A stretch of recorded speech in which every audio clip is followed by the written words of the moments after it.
as we say in our slang, Lodi na, pet malu pa. Lodi meaning idle, and pet malu meaning tough and tight, like a Marine. Without further ado, let's get our hands together for former Senator Jim Webb.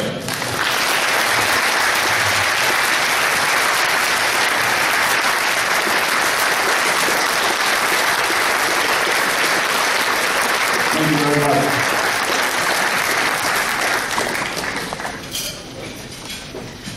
Thank you, Raphael, for that very detailed piece of research on the years that precede where I am right now.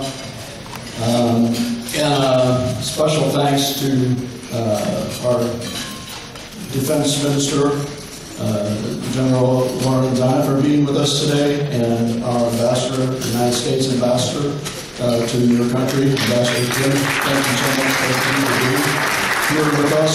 I know there are many other dignitaries in the room here, and I'm really appreciative of everyone coming to this event today. Plus, hello, Manila. I want to tell you something. And hello, Georgetown. Where's Georgetown? I'm a member, I have to say, of, hate to admit this, of what we call the Note Club. Not one penny ever. I was so happy to get out of Georgetown Law School. I haven't looked back.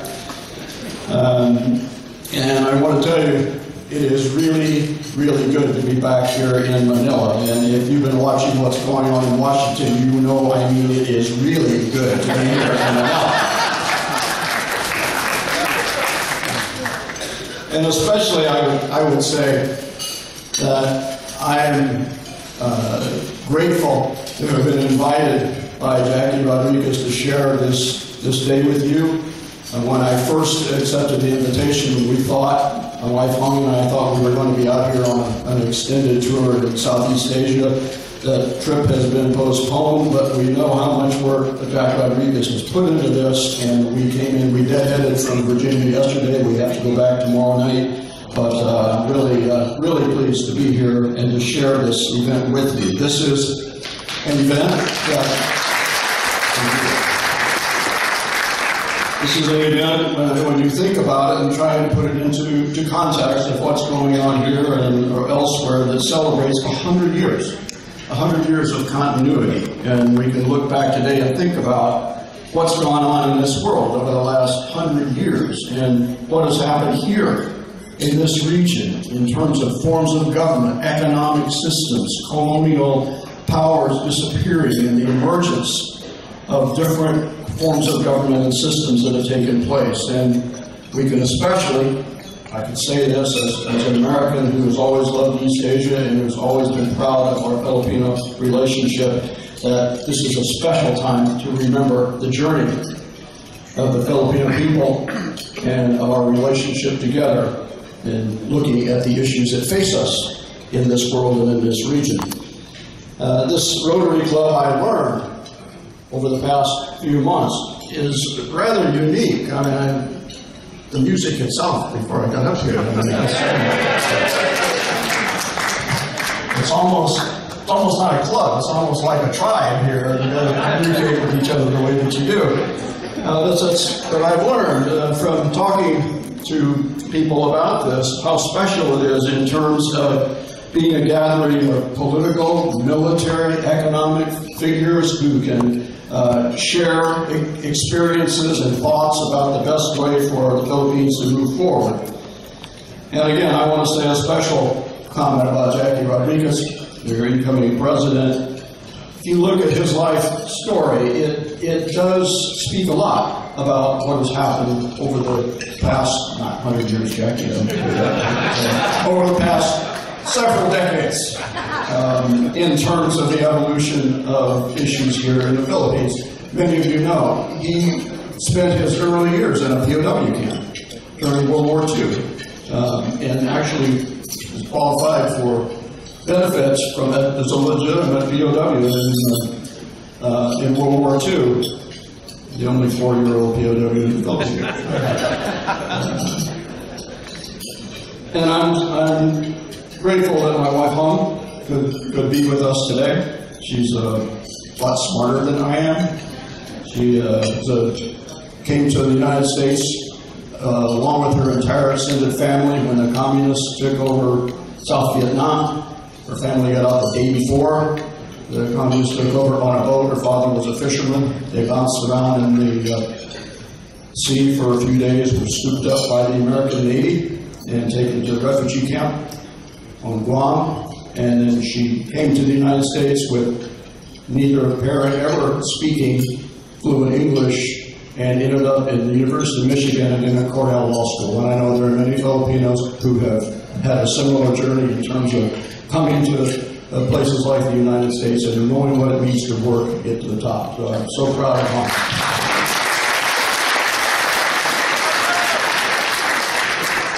You know, I thought about coming here. It's been a number of years since I've been back in the Philippines. I spent time here in the 80s and in the 90s, and mid-90s particularly. I started thinking about people that I have met here and people that I have come to know here and the impact that they have had on my life and my understanding of different issues. And the first person I would name would be former President Ramos, who I know was going to be here today. I first met President Ramos when I was Secretary of the Navy. I came out here in 1987. And he was the Minister of National Defense. And as many of you will remember, that was a period of great turmoil here in the Philippines. Everywhere I went, when I was Secretary of the Navy at that time, I had bodyguards. I mean, lots of bodyguards. I think the new administration, post-Marcos administration, was worried that something might happen if the sitting Secretary of the Navy came. It was very interesting to watch because I had American bodyguards, I had Filipino bodyguards. In fact, the American bodyguards were NIS people, Naval Investigative Service people, and they would form this diamond formation right behind wherever I was. And you could see them in the polyester suits with the radios going, Papa Bear, this is Baby Bear, radio check, over. And I spent a lot of time in guerrilla combat in Vietnam, and it occurred to me that when I turned around and thought, I said, you guys, would you please stop it? Why don't you just paint a target on my back? My Filipino bodyguards, I never knew who all of them were, where all of them were until I left. They formed an outer perimeter. A lot of them wore T-shirts, longer hair, smoke a cigarette. I stopped. Things would stop, like half a block away. And then finally, when I left, they all came over. We had a picture together. They were really professionals, I'll tell you. And I met with then Minister of Defense, Secretary of National Defense Ramos, and we had some very serious talks in 1987 about what was happening in this region at that time. Vietnam had fallen in 1975. Communist Vietnam had become essentially at that time a client state of the Soviet Union. The Soviets had realized a long historic dream at that period. They had militarized Cam Ranh Bay. They had the first warm water port in the Pacific. On any given day in 1987, there were 25 Soviet combatant ships in Cam Ranh Bay. We had talks about that. I showed him a photo of a Soviet MiG intercepting an American aircraft in international space in between the Philippines and Vietnam. This was a serious time in terms of Soviet relations. That kind of relationship endured in communist Vietnam until the Soviet Union fell apart. I came back in 1997, and I was able to interview President Ramos, and I no longer had bodyguards. I was a writer, doing research on a novel and doing a piece of journalism. I wrote a cover story for Parade magazine on the Philippines and on the interview with President Ramos. A little bit more about that later. One of my great friends here in the Philippines for a very long time was Roy Goles, who just recently passed away. I was just able to say hi to his wife Nettie and to his daughter. But we had a relationship that continued for a long period of time. during the period that I was at the Naval Academy, and I'm sure before and since, when people from the Philippines were selected to go to the Surface Academy, it was a very, very rigorous process. We had absolutely top-notch midshipmen at the Naval Academy from the Philippines when I was there. I particularly remember 3 that I had contact with when I was a midshipman. First was Mario Baltazar, in the class of 1966, who I heard later became an investment banker. He was a great fighter. I was a boxer. Roy Gomez was a boxer. Mario Baltazar was a boxer. In the class of 67 was Armando Heredia, better known as Doy Heredia, who was an Olympic fencer. And we were in the same company, my 3rd year, his 4th year. He was a year ahead of us. And you know, at the surface academies at that time, you couldn't leave to go off post during the evening. So after an evening meal during study hour, people kind of gather in the corridors and, you know, shoot the breeze with each other and tell stories, etc. And I got into a conversation with Heredia one night, and I started teasing him about being a fencer. I said, you know, you guys sit out there and you like poke at each other with a sword. I know we're boxers, you know, we hit each other. And so we're standing there and I was looking at me, and I said, okay, like this, you know. And within 2 seconds, he had pulled out a banana knife, pulled it out of his pocket, and zip, zip, and put it right over my chin. I said, okay, 1 knife better than 2 fists. You understand? And then Roy Gomez, who was 2 years behind me, I said we made friends because we were on the boxing team, but we ended up with a special relationship that caused us to communicate fairly regularly over all the intervening years. In 1996, I was taking American businesses into Vietnam. I'd been doing it for about 2 years right after the trade embargo lifted. And I was in Da Nang trying to cut a deal on an airport project. And Roy says, why don't you just come over to Manila and hang out for a while? So I came over to Manila, he hosted me. We started 1996 talking about the issues with the South China Sea, how this was changing. Well, it wasn't the Soviet Union anymore. The Soviet Union had fallen apart. It was now becoming China, and it with particular danger to this area in the South China Sea. And something else happened to me on that trip. I decided to write my novel, The Emperor's General, which was a book about Douglas MacArthur, General Tomoyuki Yamashita, the last months of World War II and the first months of the occupation of Japan. I was visiting the American Embassy during that visit, and I went down to the fence line of the American Embassy, and across the bay I could see just the top of Corregidor Island. And I had spent years studying MacArthur as part of a project that I had been working on before. And so I started looking at Corregidor and thinking, you know, about Bataan, the Bataan Death March, the siege of Corregidor, the reinvasion, and the Japanese having put General Tomoyuki Yamashita, who was, in my view, the #1 general, the Tiger of Malaya, in the Japanese army. They got Yamashita in 10 days before we reinvaded the Philippines. And it was a real battle. It was a real mind game and war game between the two of them. And after the war, MacArthur hung Yamashita as a war criminal for the responsibility of the rape of Manila. And I stood there and I said, really? Why? I want to know, I want to learn. Why did a great man kill a great man? And that became the genesis for the book that I wrote. So I came back in 1997 to do research on the novel, interview people, and also with journalistic assignments to help defray the costs of coming back out here. And I scored an interview with President Ramos for a cover story of Parade magazine. And this is actually the point where I met Senator Gordon and his family. And they were very good to me during this period. And when I got this interview.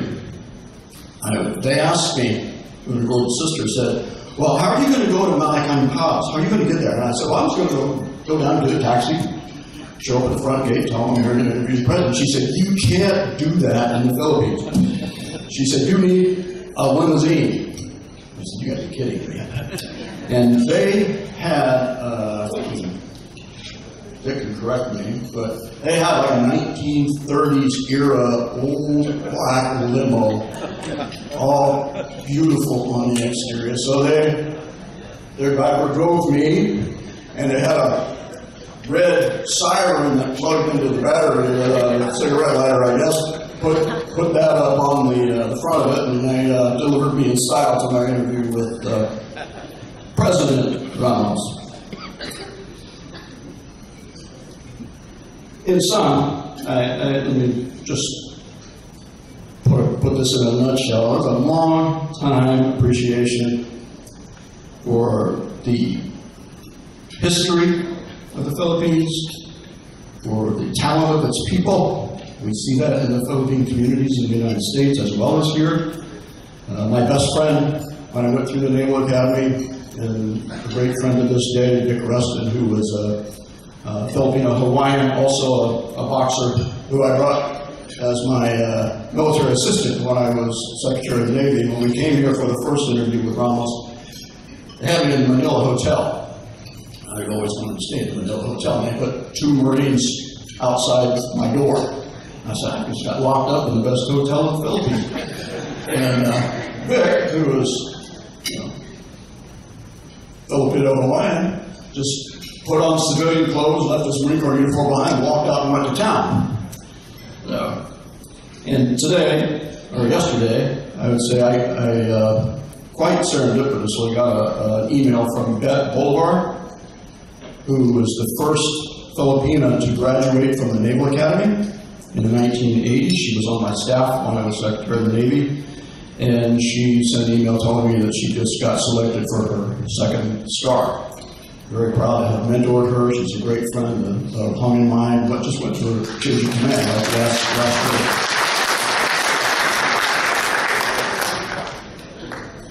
So, with all that in mind, I'd like to take a bit of your time today and talk about the importance of American-Philippine relations and the vital need for us to continue to keep these relations in order to help guarantee the stability of this part of the world.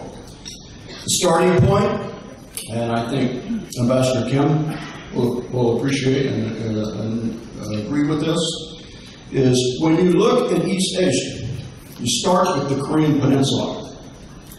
It is the only place in the world where the geographic and strategic interests of Russia, Japan, and China intersect. And to the disadvantage at times of the Korean people, they've often intersected on the Korean Peninsula itself. But those 3 historic powers rotate over the generations. China, Japan, and Russia. And the dominant power at the time tends to look south. You can see it in history over and over again. It's a cycle of power dominance. And since World War II, the most vital stabilizing factor in this part of the world has been the willingness of the United States to provide that stability as a counterpoint, whatever happens in the rest of the power competitions in the region. As I mentioned, in 1987, when I was over here, the Soviet Union had moved into the South China Sea. By 1997, the Soviet Union was in decline, and the Chinese were on the move. Roy Golas and I stood at one point looking at a map and talking about, at that time, how the Chinese had decided that if they erected tents for protective cover of their fishing boats, that they could justify taking control of certain parts of the Spratly Islands. Over the last 20 years, you can look at the Spratlys, you can look at the Paracels off the coast of Vietnam, and you can look at the Senkaku Islands between Taiwan and Okinawa and see the same pattern. So, if you look from 1996 to today, you'll see what you might call salami tactics, slicing, careful slicing over and over again, the movement forward. By 2012, when I was in the Senate, China had created a new prefecture, Sansha, that reports directly to Beijing and claims as its territory 2 million square kilometers of the sea, South China Sea, all the way down towards Singapore. You live it every day here, you understand that, but it is militarization. And I would say to you that claims of absolute sovereignty, including an event last week between an American ship and a Chinese warship traveling in what we would call international waters. This is in every sense of the word, blatant international aggression. History teaches us that bad news does not get better with age. And 6 years ago, I wrote a piece in the Wall Street Journal saying just that you have to confront this type of aggression or it will grow. And the longer it grows, the harder it is to do something about it. And I'd like to make a key point here, because we all want to see economic growth. We want to see economic growth for our countries. We want to see economic growth for regions, because they do create a different idea about how to deal with international relations. But economic growth is different than territorial expansion. Territorial expansion is not a natural result of economic growth. The United States has shown that over and over again since World War II.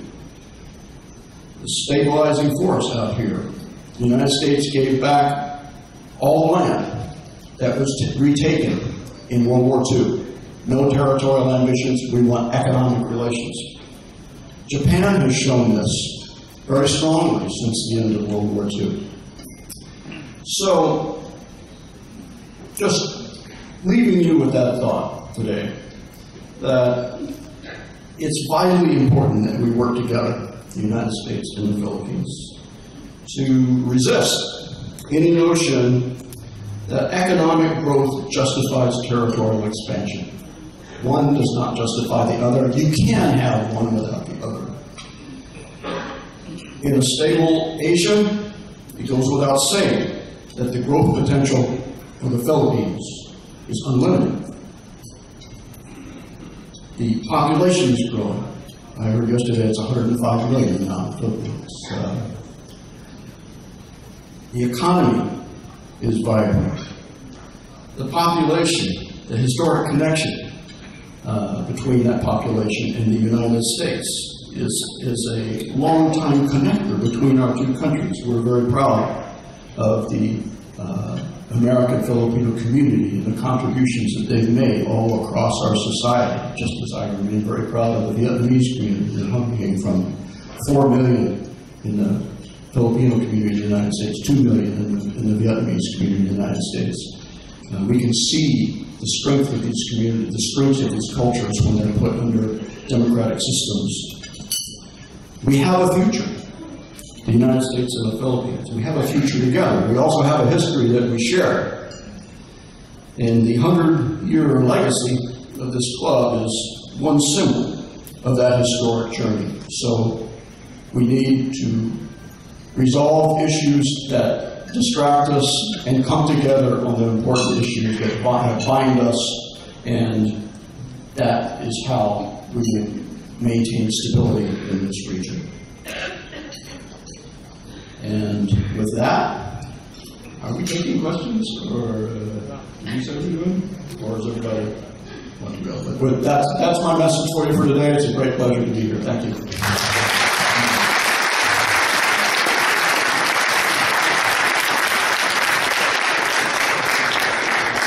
We are going to have a question and answer session.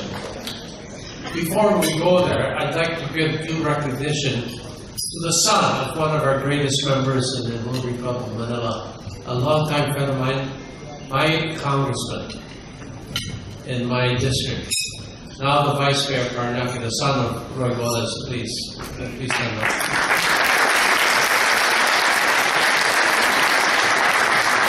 Rico, your father was loved very much and respected. He was a great friend, and we miss him. I'm happy you're here.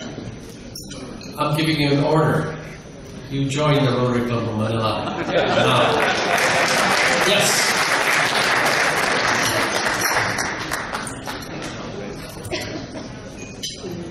Talking about greatness and exceptional people, a man I respect very much, and I'm pleased that he was sent by the United States government to represent the United States in our country. Very special, exceptional, brilliant gentleman, His Excellency Sun Kim, the Ambassador Extraordinary Plenipotentiary of the United States of America to the Republic of the Philippines. I'd like to ask him to please give a few brief remarks.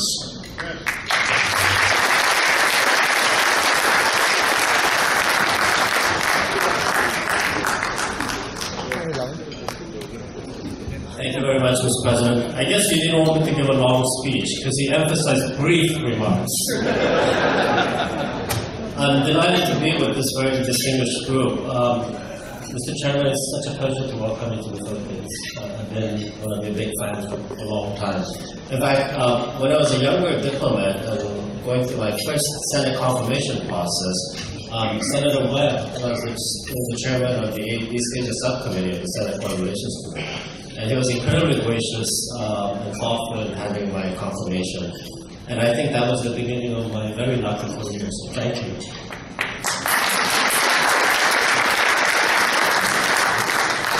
I really don't have much to say after that amazing performance by the world famous Rotary Club of Manila Choir. You guys are truly amazing. But please practice.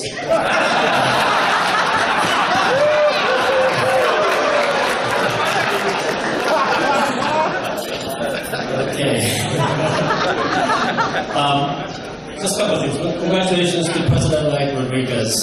You know that he is also an American citizen, and he is the first American citizen to take the leadership of this great Rotary Club in over 70 years, so that's pretty amazing. Congratulations.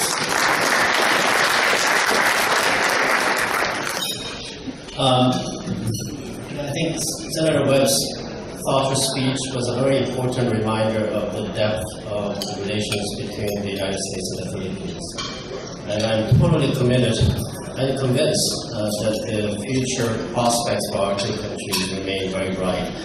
Senator Webb described some of the challenges facing both of us, but I'm convinced that with the leadership and close coordination, including with people like Secretary Lozada, our two countries will be able to deal with regional and global challenges together effectively and efficiently.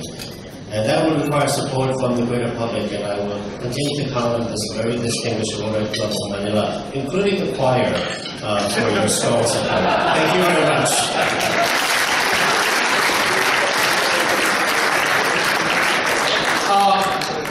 A few minutes ago we heard the U.S. Marines sing us their song. What happened to Annapolis? What happened in West Point? You guys have no vocal cords? You want the world-famous chorale to sing for you? Gentlemen, the Senator has agreed. Questions and answers. I'm going to ask you, please make your questions very brief. Only one question with no introduction. We've had situations where a guy asking one single question gave school life history. Bawal. By the way, I am American. My mother's from Massachusetts. She's Mayflower family. Parson Capon, the parson of Mayflower, was a direct forefather. The Parson Capon House and Capon Hall, the famous Capon Hall, was for my mother. She married a Filipino-Spanish, and I was born in one of the 4 famous cities of the world. You know, there's Paris, London, New York, and then there's Tuguegarao. I was born in Tuguegarao. And now we'll start with the question and answer session. We will take questions. Raise your hands. The cameraman raised his hand. Oh, you're taking the picture. Okay, any questions? I see President Jimmy McCarthy, the greatest president. Please stand up. And who's next? All right.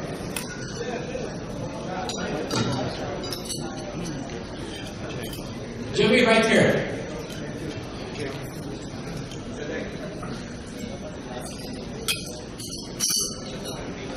Mr. Senator, good afternoon, sir. Thank you so much for gracing our meeting today. It's about the Kavanaugh case, about the nominee for the Supreme Court. President Trump is blaming media and the Democrat for the debacle that Judge Kavanaugh is experiencing right now. What's your take on this? Thank you. You got me in the middle of a Bible verse.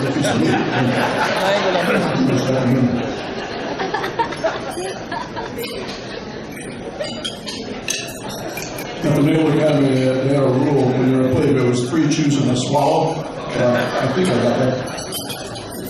As I understand, your question was about, and I summarized, but I'm not really sure I got it right. The party split in the confirmation of Judge Kavanaugh?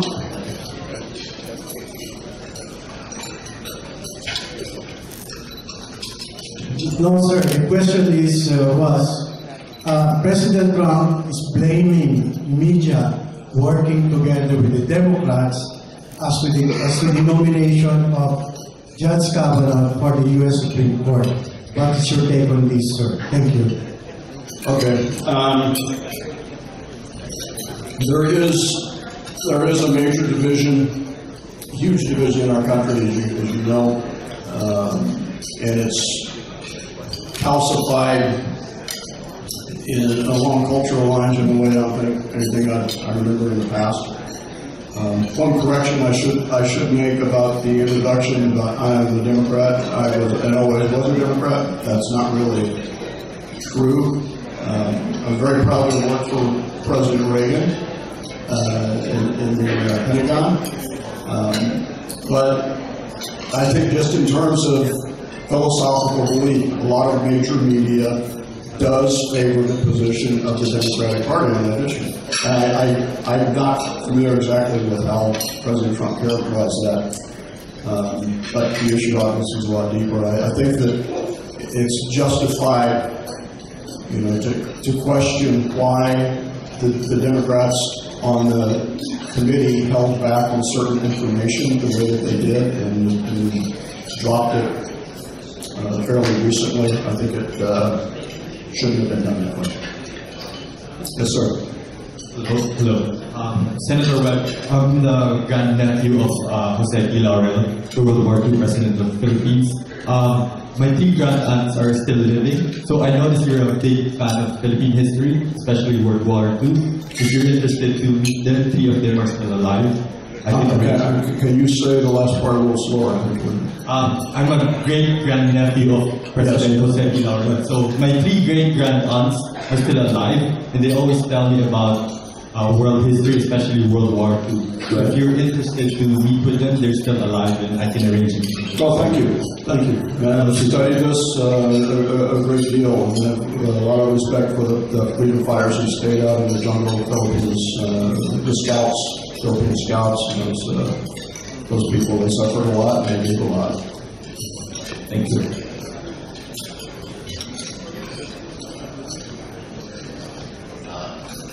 Good afternoon. I live in Palawan, which is right. Could you speak to the mic, please? I live in Palawan, which is right next to the Spratly Islands.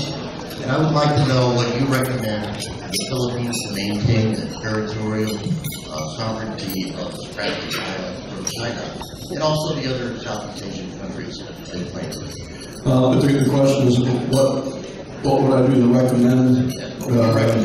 Well, the starting point, and I introduced a resolution in the Senate on this and passed unanimously, is that no country has the right to declare sovereignty and militarize an area when the sovereignty is in question. What China has done, what the Chinese government has done, has been to actually erect military fortifications and to claim sovereignty, to deny different decisions about that sovereignty. And what we need to do among a number of countries that feel strongly about this is to condemn it and to work together multilaterally. The way that the Chinese work in this region is always bilateral. They refuse to deal with multilateral groups. And I see that our military in recent year or so has started to do much more of that. We cannot accept it. And that actually is true also in the Senkaku Islands, which threaten eventually the sovereignty of the Ryukyus, Okinawa, and the Paracels, where the Vietnamese have long-standing claims to their sovereignty over the Paracels. You can't decide you're going to solve that by military force. Yes. Senegal, member of the club. I would like to ask you, what do you think about the trade war and how the future of the trade war, and can there be a winner? Well, this new administration has, as you know, put together different trade policies, not just for China, if that was the scope of your question, but a different approach by the United States to the relationships that were put together more than 20 years ago. You're seeing that in the amending the NAFTA policy that related to Mexico and Canada. And I think it is fair for the American economic system to demand a better type of relationship and economic policies. And you never know with this president what he's looking for in the deal. You know, this is a different approach to these sorts of things. I worked in Hollywood for 16 years, and there's an old slogan in terms of getting a movie deal done. They call it slap, slap, kiss. You know, both sides knock each other around and eventually you reach a deal. But I do think it's fair for the United States to talk about needing better relationships in terms of economic policies for the benefit of people inside the country. And you're seeing that with the jobs situation in the United States right now. There are a lot of jobs coming in, there's a lot of money coming back that was being held outside the country, and so we'll see how it works out. But I think it was fair of the United States to start saying that in many cases the policies of 20 years ago don't apply anymore.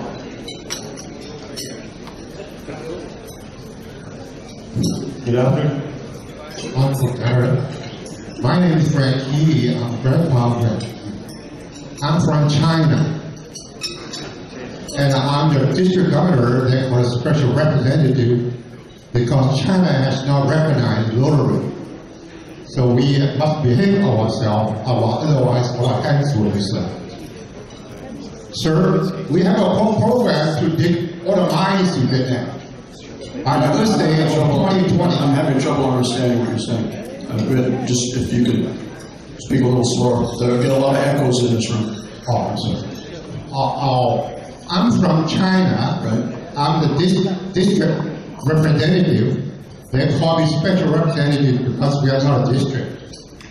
And we have a program working with San Francisco #2 Rotary Club to dig up all the mines in the field that explodes when the farmers dig their fields. We want to dig all the mines by the Earth Day of 2020. And we hope to work with Manila Club, which will be 100 years old next year, our Shanghai club was number 2 in Asia, and we will all work with your club and hope to bring peace. And so all the farmers in Vietnam can have crops without losing their arms and legs. And would you please, sir, support that kind of program? So did everybody get that? Okay, thank you. Good afternoon, Senator. Frank Evaristo, past president of Manila Rotary. How do you perceive the relationship of the administration of President Duterte and the President with the White House?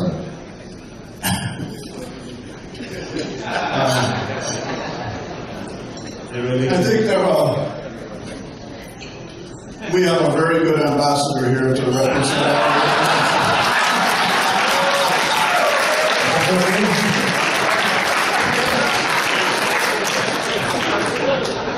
I'm sure Dr. will answer that. We work on relations every day.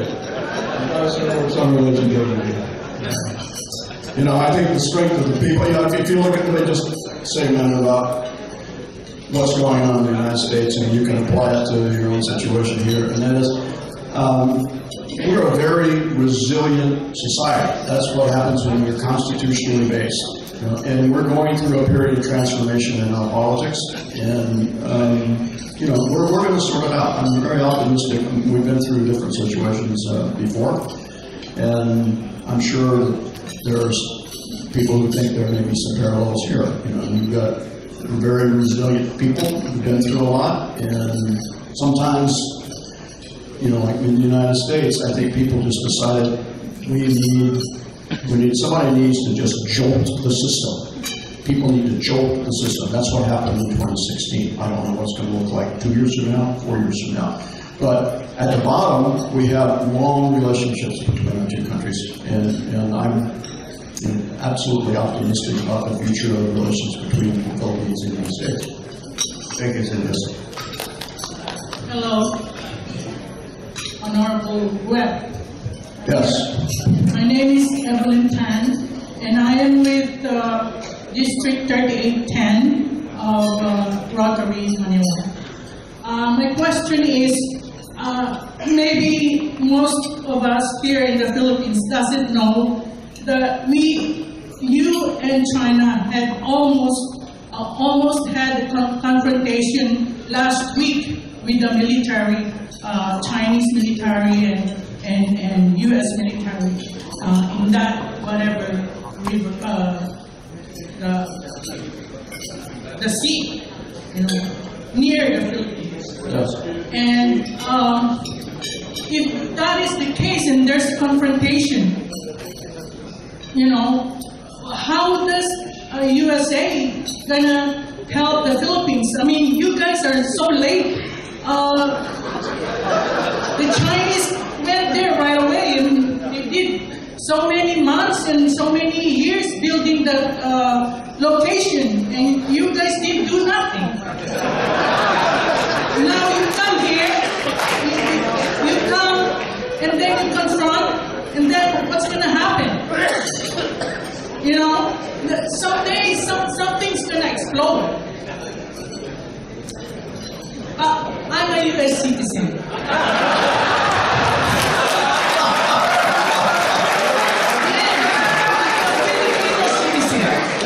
Listen, I hear what you're saying. I hear what you're saying. Retire here, and I want to also go back to USA, but I want to retire here too. You know, I want to have a peaceful place. You know, and we don't want any confrontation. We don't want a war anymore. You know, it's too much war. Iraq, Libya, Afghanistan, blah blah blah. You know, too much. I hear your point. You made it very well, very extensively. I mean, last week I told when I woke up and I saw CNN and China and. May I just give you an answer? I hear what you're saying. It's It's just the Chinese didn't do anything, but the USA went, you know. The Chinese didn't think.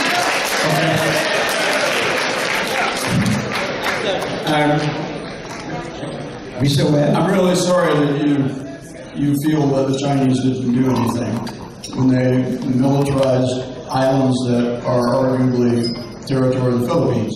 And there are people in the United States, including me, who've been warning about this for 20 years. And people here, like Roy Goles, who recently passed, who've been trying to warn about this situation too. And bad news doesn't get better with age. Allowing aggression to continue does not stop aggression. And one of the great ironies in this region in history is when the Japanese went into China in the 1930s. The Chinese at that time kept begging the international community to do something about it. Several incidents starting in 1937, and nobody would do anything about it. And then you really had a war. We are not looking, speaking as a United States citizen, not as a member of the Senate, we're not looking for war, but you are looking for ways to stop aggression so that there won't be a war. And that's the best answer I can give. Yes, sir. Thank you for coming, Mr. Webb. My question is, some foreigners won't believe that the United States is a stabilizing force right now, nor is the U.S. a deterrent to adventurism by other powers, for the simple reason that the allies of the United States are not certain of the commitment of the United States to lead and assist in Europe as well as in Asia. That is the fact because of the increase the might of the Chinese military machine, and also the Soviet. The Soviet is now developing the medium-range missiles, which will be installed here in the part of. In other words, some believe that the United States is no longer a stabilizing force or a deterrent in this part of the world because its allies doubt its commitment to help, to lead, and to help its allies. Well, I would say that if you look at what we are doing, what the United States is doing right now here in this region, it is one of the only clear deterrents, to expansionism and the way that you're seeing the Chinese in the South China Sea. Maybe it's, I think in many ways it is a little late. I was talking about this 6, 7, 20 years ago in terms of what's going on. What shall we do? Just allow it? No. Who else is going to be the deterrent? You know, the United States accepts these burdens for a lot of reasons. A lot of them are basic reasons of philosophy and moral commitment to certain values. And in terms of Europe, I would say I worked in NATO for 3 years in the Pentagon when I was Assistant Secretary of Defense. At that time, we had in Germany alone 216,000 Army soldiers alone, in Germany alone. The entire British Army was 145,000 worldwide. We were carrying the load in that part of the world. And there are good reasons to adjust the military size of our forces around the world without saying that is a limit to deterrence. I'm not arguing, but the point is there are troops really, but about the policy. The troops are not used for its basic obligation as allies would expect to lead and to assist. That's the commitment. Troops are there. I get echoes off the wall. That's the obligation primarily of the United States as leader of the free world. And the Western Alliance is to lead the alliance and to assist I don't think you're saying, this is not a forum to debate, for 5 hours foreign policy. And I don't see that the United States commitment has been reduced. We have a security agreement with the Philippines. We have a security agreement with Japan. We are living up to it. There was a period in the Obama administration when we were not, particularly with China, but we are, and that's the best guarantee I can give you, okay? Okay, thank you. Thank you. No problem. Okay. Thank you so much. Yes, sir. Good afternoon, Senator. My question is not actually a form of criticism. Is what? More of, it's not a criticism of the United States, but I would like your opinion or your forecast on what's going to be the end game to this South China Sea conflict. To the what conflict? South China Sea conflict. South China Sea. How will it Well, end? that depends on what we do. What do you think? But given what the Americans now are doing in the South China Sea, how will it end? What would you rather the Americans do? I'm hearing that if you put ships out where the Chinese have militarized land that's arguably sovereign territory of the Philippines, that it might cause a fight. Well, what should we do? Well, for us Filipinos, personally, what we want is peace and prosperity in this region. You will have that when you have stability in the region, and I think we have proved that since World War II. You will not have it if we don't have stability in the region.